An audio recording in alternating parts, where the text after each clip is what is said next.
Hey, what's up, everybody? Welcome back to Mile Higher Podcast, episode 206. Today, we're going to be looking at the Coachella Valley murders, or the case of Audrey Moran and Jonathan Reynoso. Now, the last time that we did coverage on this, or I did coverage on my YouTube channel, the two of them were still considered to be missing. When was that? August 2019. Okay. So, like 3 years has passed almost since then. And there's a lot more information out now, and we really have a complete picture. Right. We kind of know exactly what happened. For a long time, it seemed like they just disappeared off the face of the earth. But, I mean, nobody really does that. So there's always more to the story there. But, yeah, this one's a really tough one. It is. It's a very tragic ending for Audrey Moran and Jonathan Reynoso. But it's definitely an important case to cover and just kind of follow up to Kendall's YouTube video. So, but with that being said, let's go ahead and just jump right into this case by starting with the victims, Audrey Moran and Jonathan Reynoso, and just learning about their lives, because obviously there's way more to their stories than just, you know, how their lives were ended. And there's so much more to know about them. So let's start there. So their full names are Audrey Louise Moran and Jonathan Darling Reynoso. And they had been living in California's Coachella Valley since they were both young. At the time that all of this happened, Audrey was 26 years old and Jonathan was 28. Audrey was known as a very sweet girl who got along with everyone. She was really close with her family, especially her niece and her sister. She was definitely a pretty popular and overall gorgeous person. She had a really outgoing and bubbly personality that made her very easy to get along with. She also was religious, not super religious by any means, but she did go to church and was always very well behaved. Audrey was working at a self-storage facility at the time of her disappearance, but she eventually had dreams of becoming a registered nurse one day.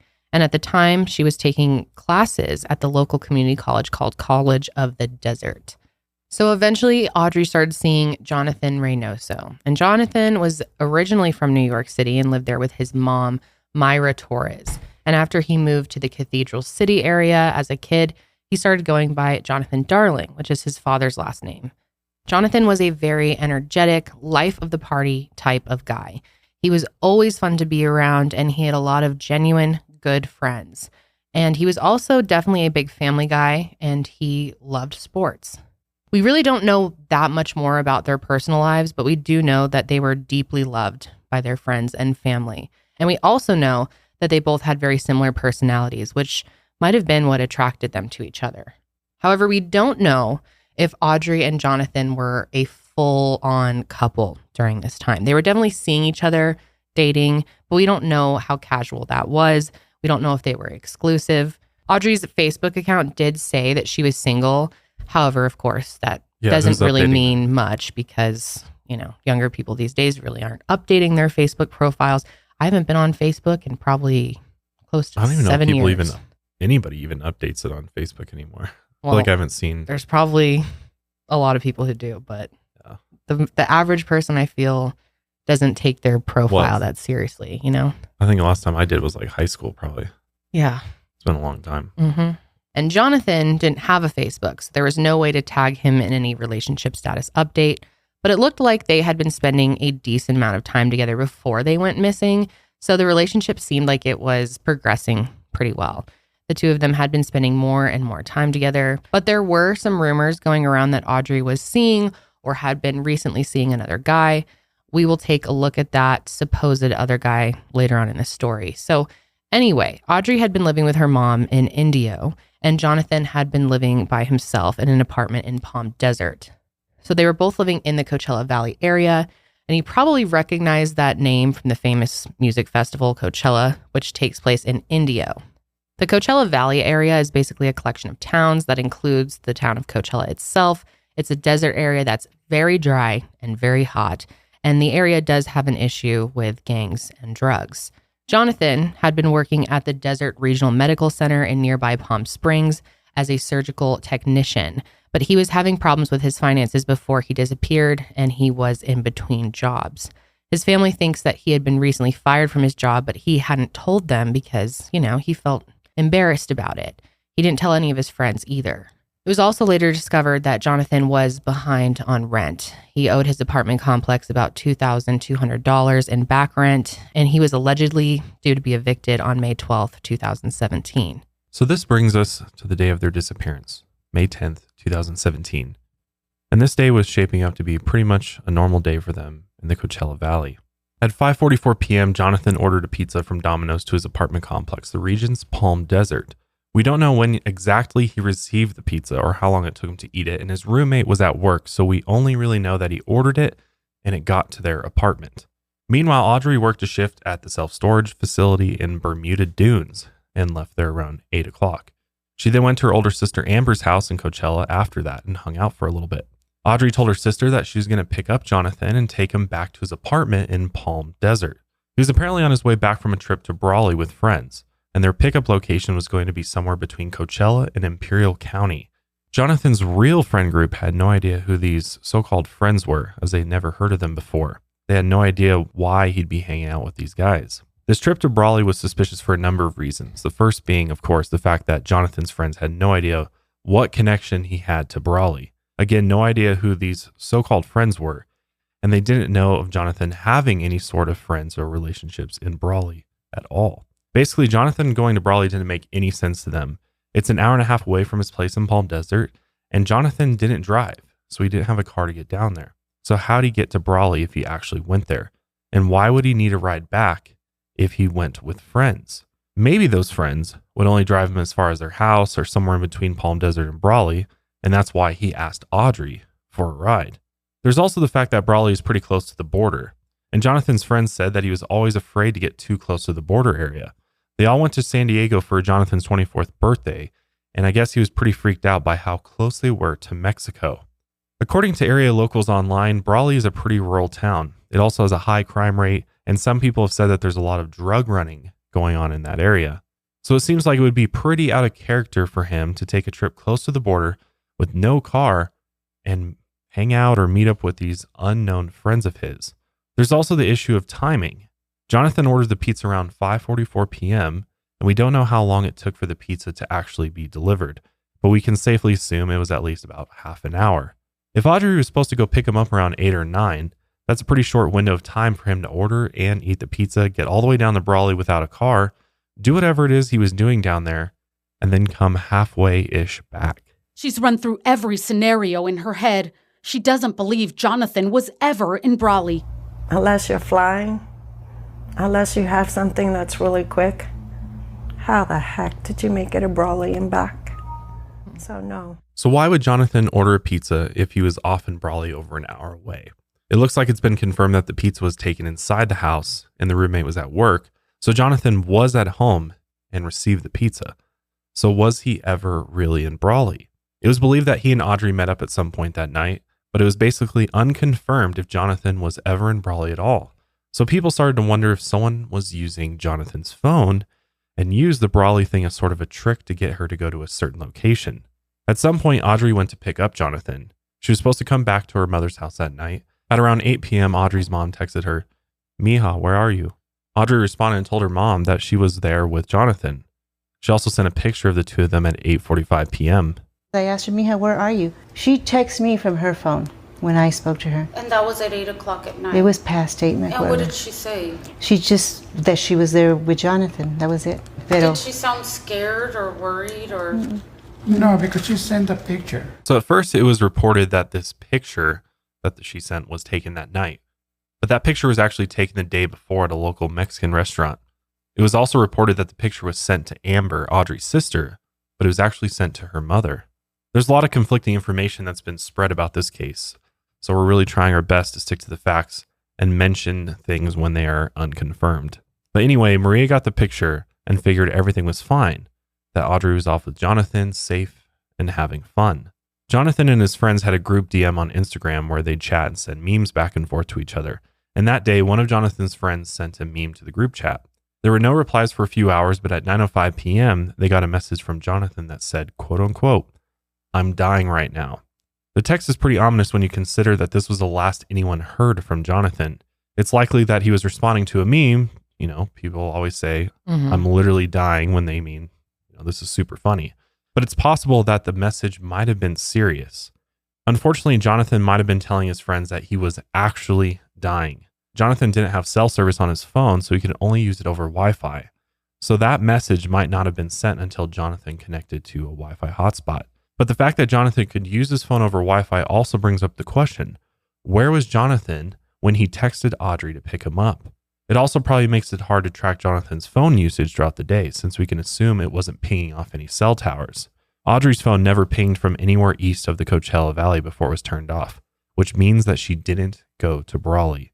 Audrey's phone had been off since just before midnight on May 10th, and Jonathan's phone hadn't been used since that night either.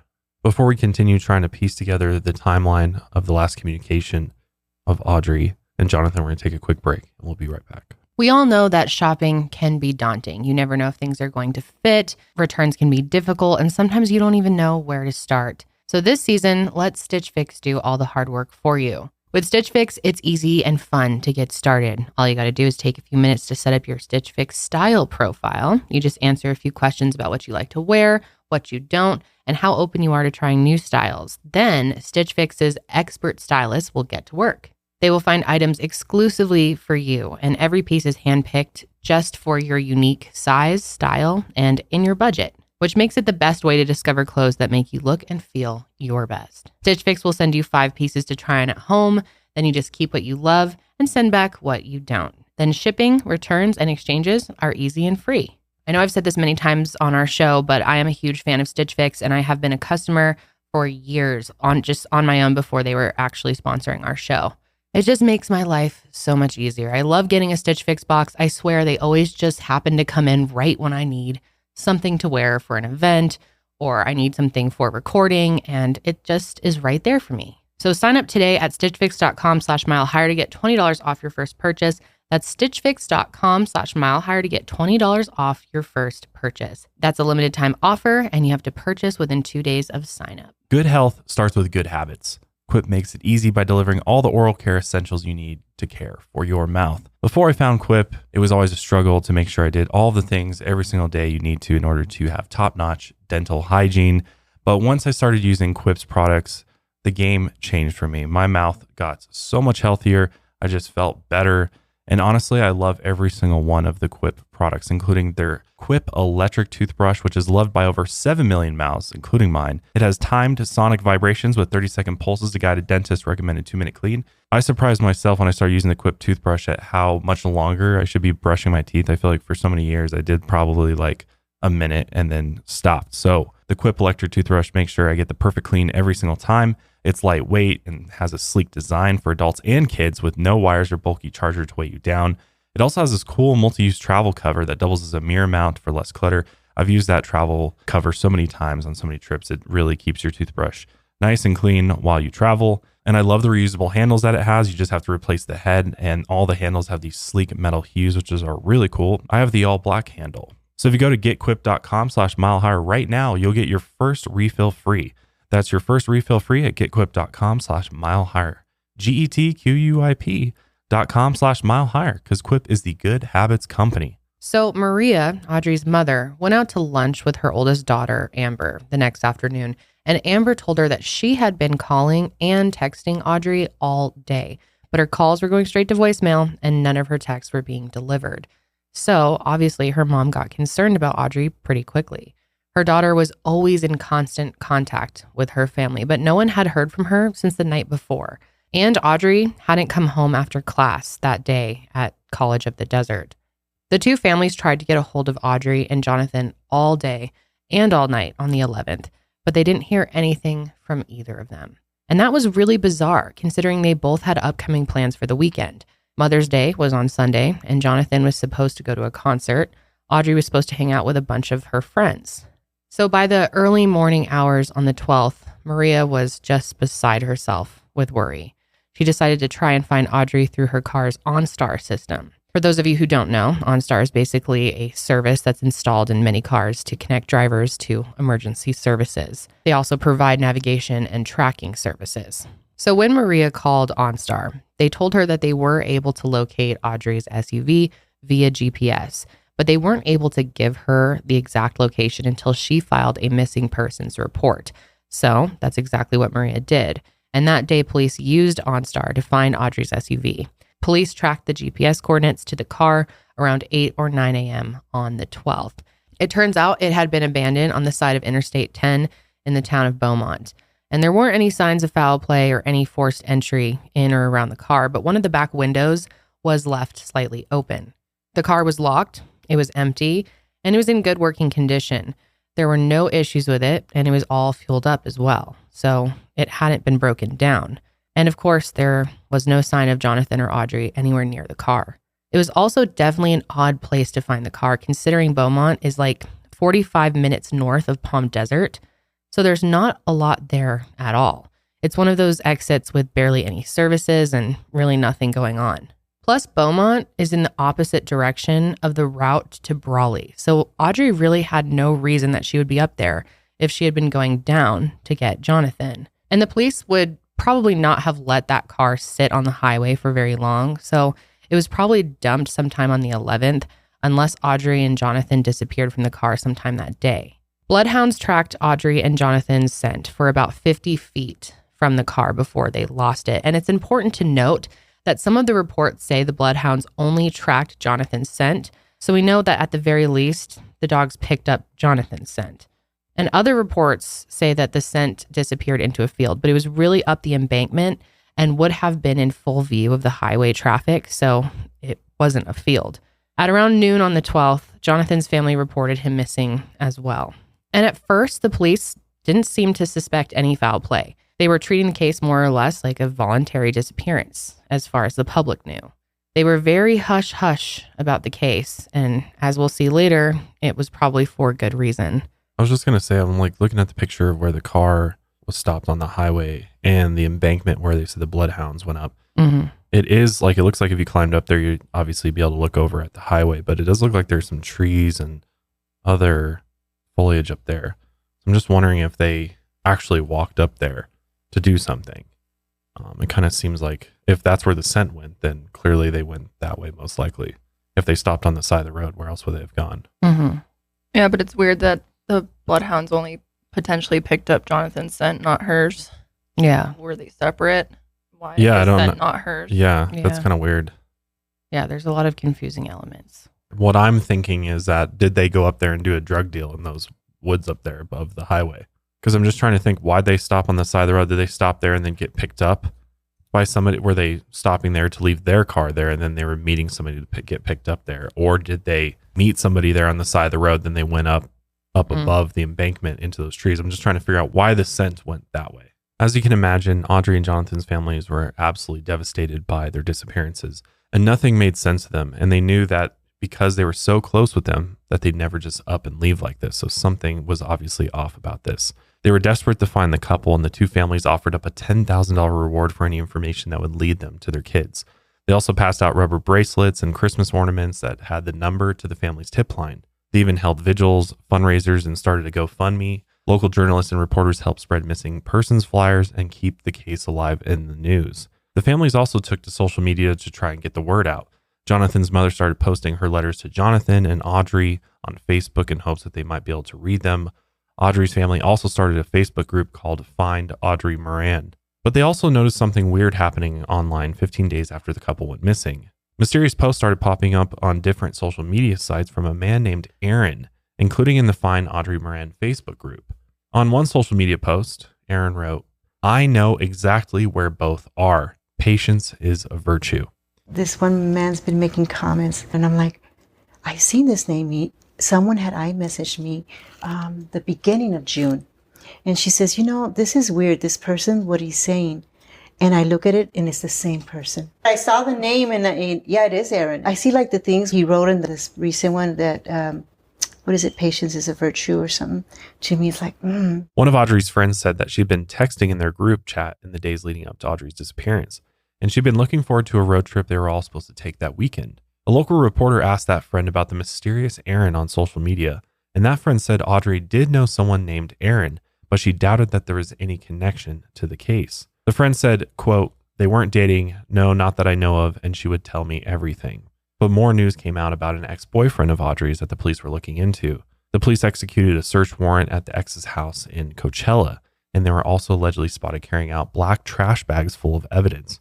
We don't know what was inside of those trash bags. They went into the house and get some stuff out of the house, but that's about it.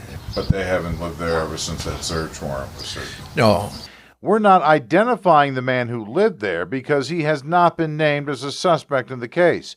In January, Sheriff's Department Sergeant Walt Mendez said this about the man and the warrant. The Sheriff's Department was looking for something there, and that was a known friend of hers, from my understanding. Well, we've written and served many search warrants in conjunction with this investigation.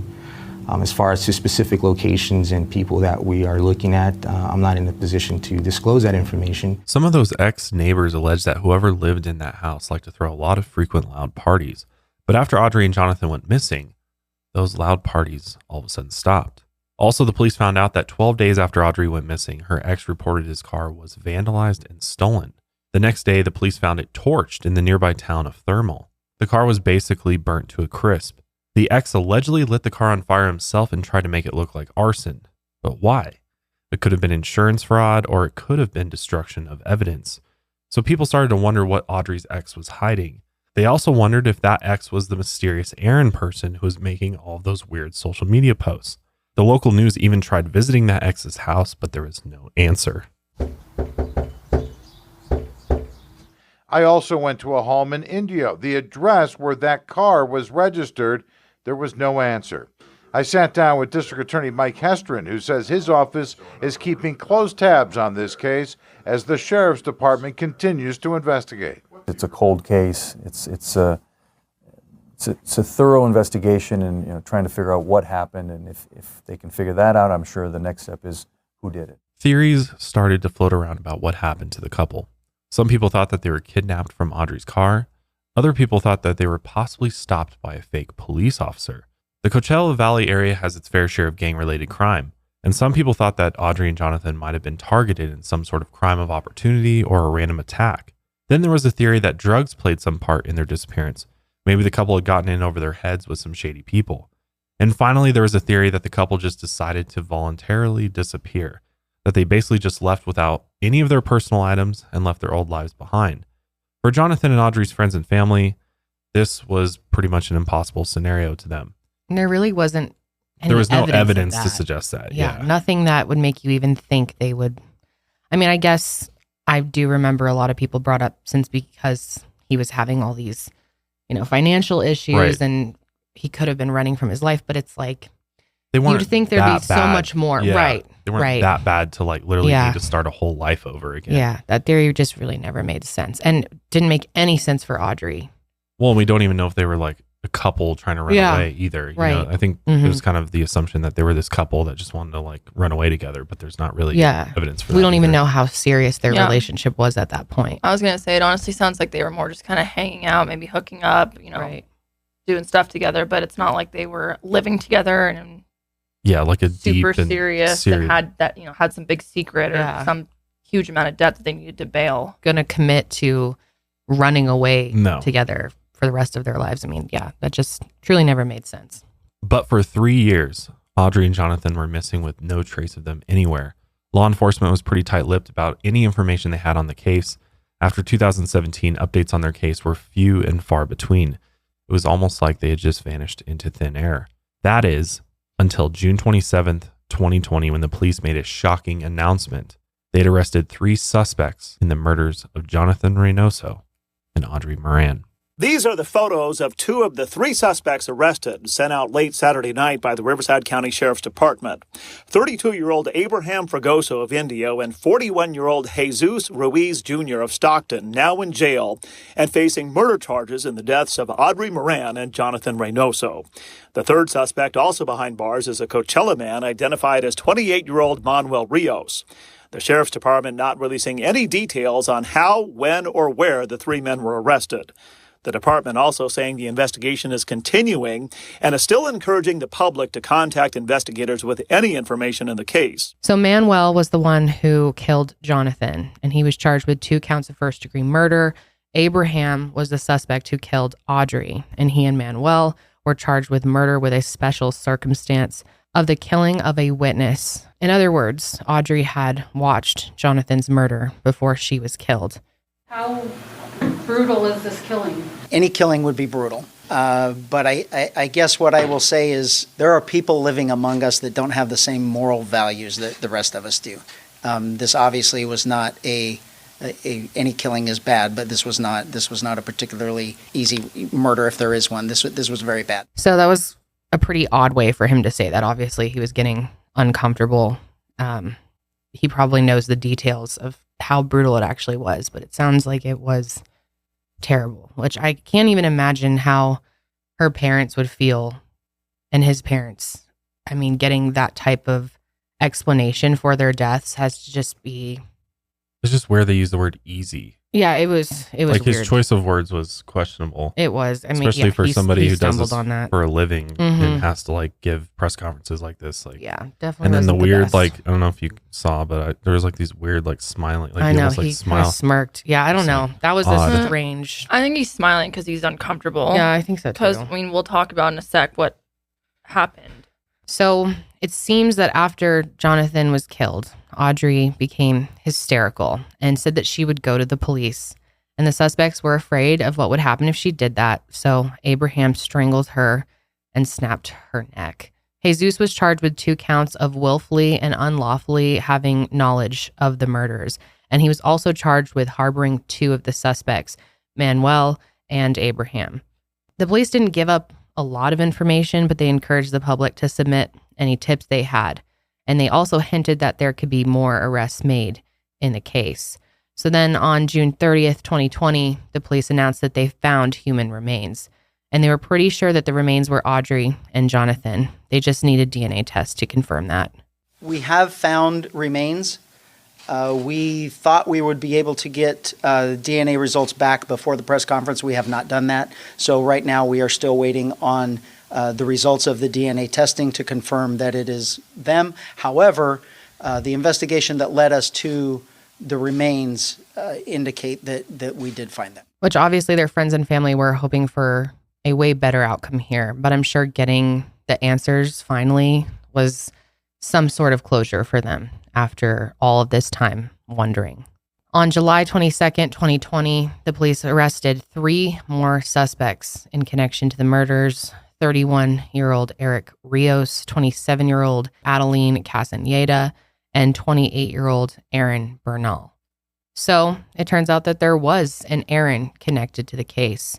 He was the Aaron that Audrey's friends mentioned, and he and Audrey had dated at one point, and he was the ex who had his house searched. He was also the one who allegedly burnt his car 12 days after Audrey disappeared. Why would this idiot go on Facebook and make a post like that? I know. Like, are you just stupid? Especially with his actual name. Well, Yeah. he didn't have his last name, but Aaron, Still. like, to Yeah. have your real first name out there. Not even make like a Yeah. screen name or something.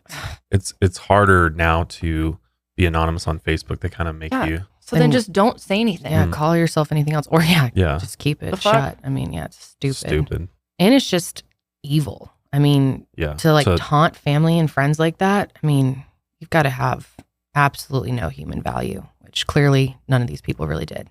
Marissa Montoya was one of Aaron's former roommates, and she said that Aaron and Audrey were seeing each other at the time during May 2017, and Audrey was at his house the day before she went missing. Investigators confirmed that Aaron was Audrey's ex-boyfriend. However, it's not confirmed whether or not Aaron was the one behind all of those social media posts. But given the timing of those posts and the fact that he's involved with the murders, it definitely makes that more likely. Or maybe it was someone who knew that Aaron was involved and was posting for them. Of course, that is a possibility.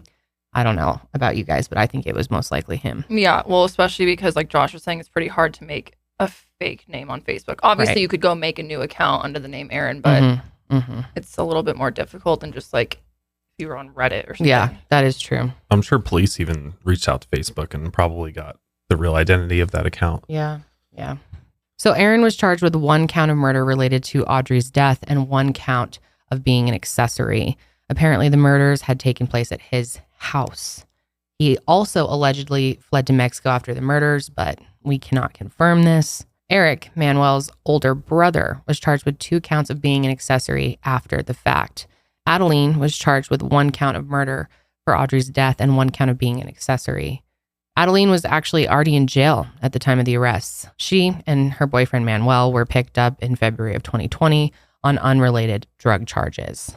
Officers had searched their home, which included a safe inside of their bedroom.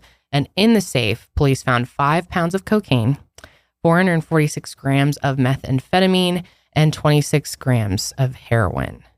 That is quite a bit of drugs. I mean, they're clearly either drug running or they're dealers. Yeah. The police said that Adeline had full knowledge of Manuel's activities and drug dealing, and that the couple also had access to guns. And during their search, they also found a loaded shotgun sitting on their dresser and $70,000 in cash in a house that was connected to them as well. They were charged with drug possession with intent to sell and child endangerment, since the couple had a 1-year-old child that lived in this house full of drugs and loaded guns. That's so upsetting. Manuel was also charged with being a felon in possession of a firearm. A police officer named Carlos Mendoza had recently taken part in a Perkins operation, meaning he went undercover as an inmate in order to get evidence from suspects in jail. And that's how he was able to get more info about the murders. Abraham was in state prison on unrelated charges at the time of his arrest, and maybe this was where Mendoza did the Perkins operation.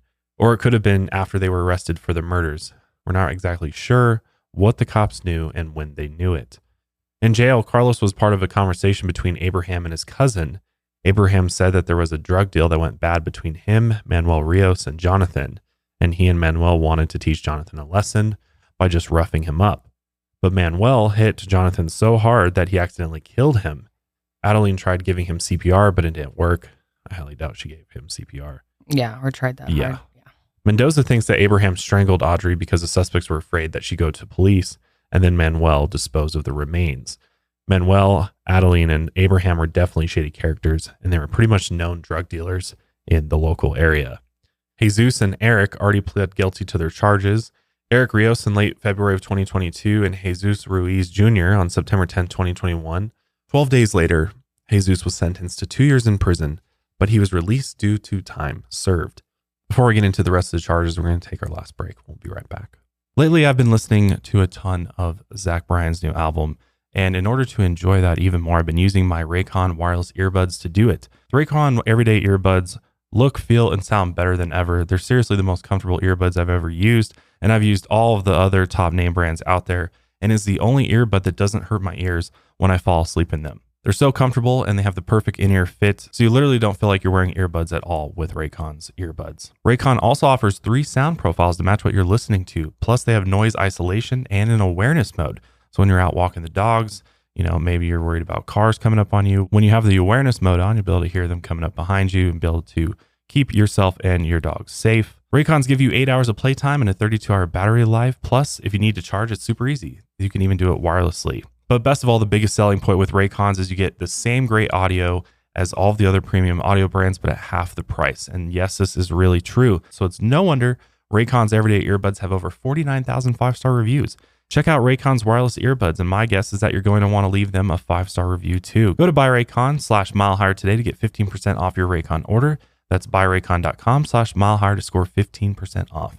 Again, that's buyraycon.com/milehigher. Isn't it crazy that in 2022 we have high-speed internet, celebrities going into space, and electric cars, and yet people are still cleaning their bums the way our Victorian brothers and sisters did, with toilet paper. Step into the 21st century and upgrade your bathroom routine and start washing your bum with Hello Tushy bidets, because smearing your business all around with toilet paper is so 100 years ago. I truly cannot live without my Tushy. I'm telling you, it is 100% going to change your life. We absolutely love ours. And once you go Tushy, you really can never go back. I really love that it allows us to cut back on our toilet paper, and I always leave the bathroom just feeling so much cleaner. The Hello Tushy bidet attachment washes your bum with fresh water for a way better clean than toilet paper. Simply spray and pat dry. And what's great is it attaches to your existing toilet, so there's no electrician or plumber needed.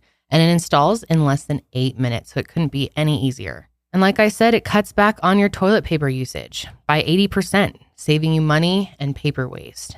So make the restroom the best room with the complete Tushy system, including the Tushy bidet attachment, ottoman, and toilet brush. We want all of our listeners to have clean bums, of course. So head over to hellotushy.com/milehigher to get 10% off plus free shipping right now. That's hellotushy.com/milehigher for 10% off. Kendall and I have extremely busy schedules between our businesses and all the shows that we produce.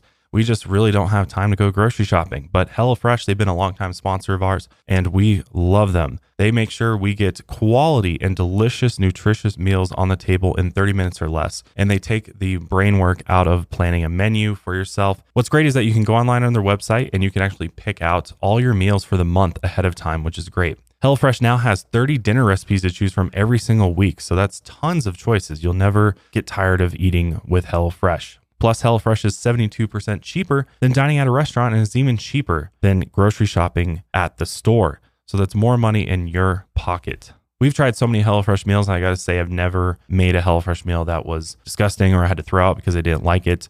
And it's great. You can customize the sides, the proteins. It's like having a personal chef right in the palm of your hand with the HelloFresh site. So check it out today and go to HelloFresh.com/milehigher16 and use code milehigher16 for up to 16 free meals and 3 free gifts. Go now to HelloFresh.com/milehigher16 and use code milehigher16 for up to 16 free meals and 3 free gifts. It's no wonder that HelloFresh is America's #1 meal kit. A lot of what we know about this case so far comes from Jesus Ruiz's testimony.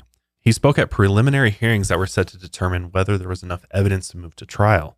Jesus told police that he wasn't aware of what happened on May 10th, just that Manuel and Abraham told him that there had been a quote-unquote accident. But Abraham had asked him to dig a hole in their backyard that was big enough to fit a bunch of trash they were going to bury in it. At some point, Jesus saw plastic containers and empty bags of concrete next to the filled hole, but he claimed that he didn't know what they were for. Mm-hmm. Adeline told Jesus later that there was a drug deal gone wrong between Jonathan and Abraham. Abraham and the other suspects wanted to beat Jonathan up to teach him a lesson, but it went too far. When Manuel hit Jonathan, he died, and someone killed Audrey. What did Adeline Castaneda tell you about that evening? Something happened at the house, and he ended up giving him CPR. Okay. When you say she ended up giving who? Adeline ended up giving Jonathan CPR, and then when he left the house, and I guess there was concern in the house, and that's where he passed away. Manuel Rios, nicknamed Panda, was the one who got rid of the remains. At first, they attempted to dissolve the bodies in some type of acid. He then dismembered them, placed the remains in plastic containers, and buried them in the backyard. About a year later, everyone in that house on Burr Street in Indio was getting ready to move, and that's when the remains were unburied. Manuel had Jesus rent a tractor, and they used it to dig up the hole again.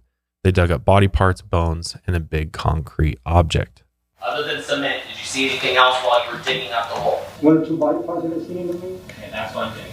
So you said I saw 1 or 2 body parts. Can you describe for us what it was that you saw? I don't know what it could have been bones. I think it was probably bones, 2 bones. Okay. So when you say you saw body parts, you remember seeing bones? Bones. The concrete object that they dug up was disposed of in a nearby body of water, and the rest of the remains were buried elsewhere. The police actually ended up executing a search warrant at the Burr Street house on August 14, 2018. They even dug up the backyard, but the house was vacant by the time that they searched it, so it looked like the suspects had already moved the remains by then. But we don't know exactly what the police found during their search there. At the time, nobody knew what the police were digging around there for. Neighbors just told reporters that the house had been empty for a month or 2 by then, and before the old occupants moved out, the police had been to the house multiple times. The public didn't know that this was one of the many digs and search warrants police were conducting in the Audrey and Jonathan's cases. Jesus ended up leading the police to the remains, and first he took them to a canal off an industrial park. He said that's where they disposed of a concrete block that contained human remains. Then he took them to a second location in an undeveloped area of Indio, and that's where police found human bones.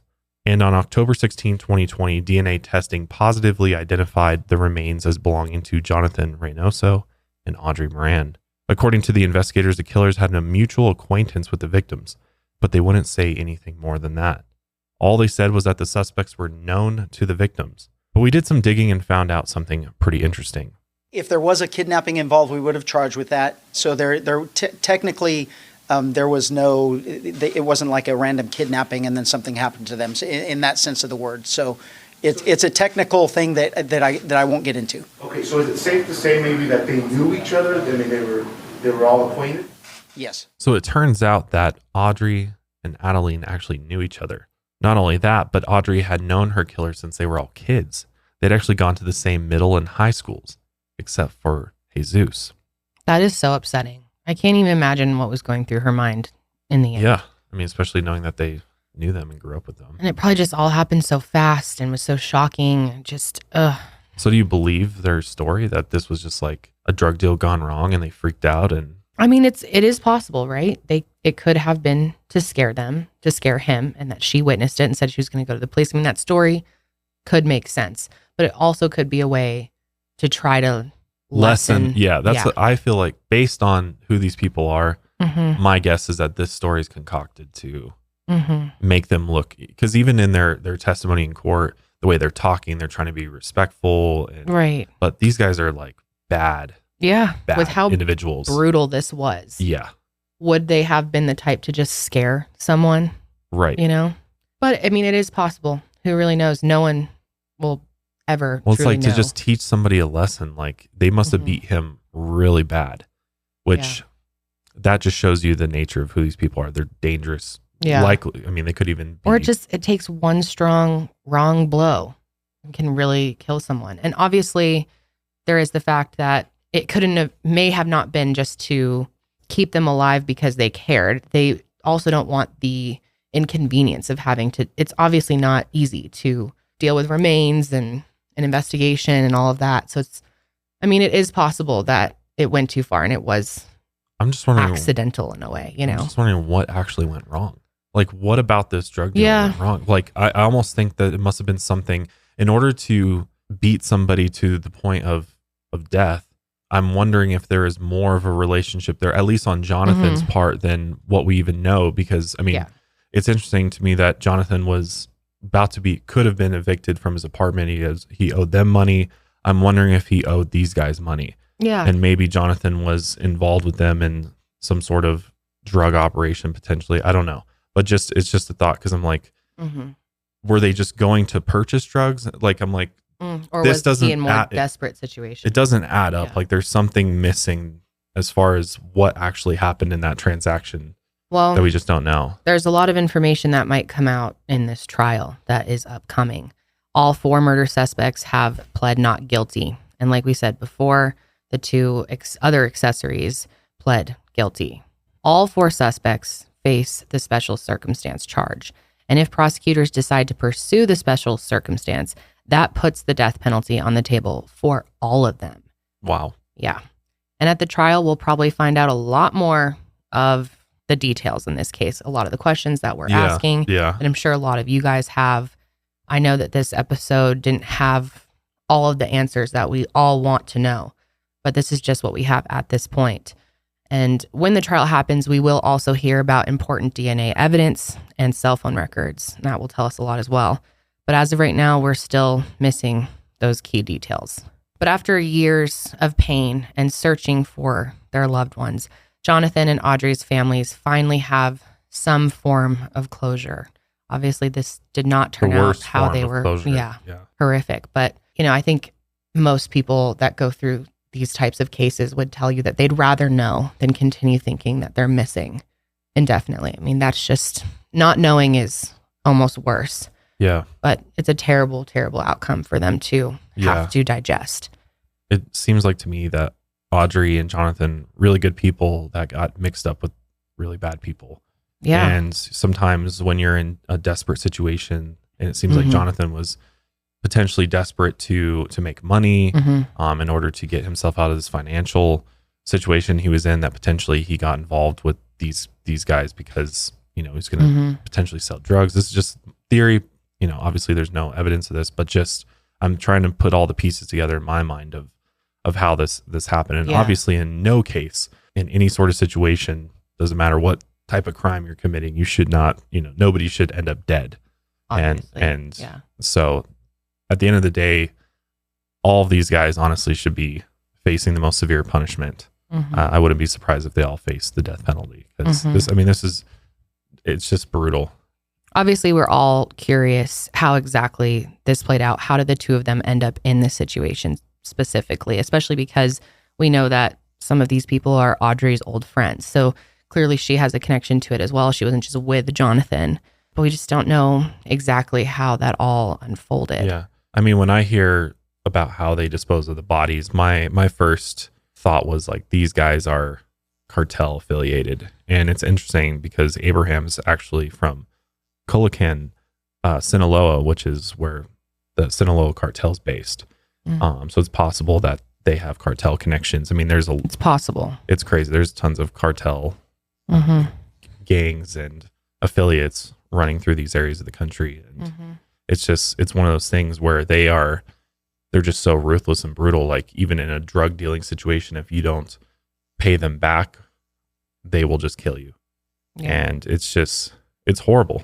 It's just horrible all the way around. And I hope for the family's sakes that they get the justice that they deserve, because there's just no reason for any of this to have happened. It's just really hard, especially looking at that picture of them at the Mexican restaurant, just a day before this all happened. And they look so happy. And, they both had futures ahead of them and whole lives to live. Yeah, beautiful people, man. Yeah. It's just sad. It's so tragic. And there's just very, very evil people out there. Yeah. I mean, this was definitely a hard episode to do. We knew that it would be, but we wanted to follow up on it. We wanted to put together the information here so that those of you who are interested can follow along with this trial that is coming up.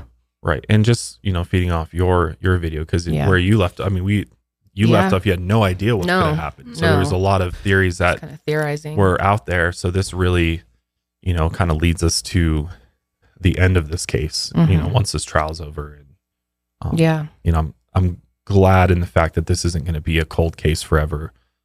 Right. Where there's other even couples disappearances. I'm thinking of like Danielle Imbo and Richard. That one is like still unsolved. That comes to mind for me with this too. And so, in that case, I'm glad that there's some resolution to it. Yeah. Yeah. And at least they can get justice and begin to heal and try to move on, which can you ever? I don't know. No.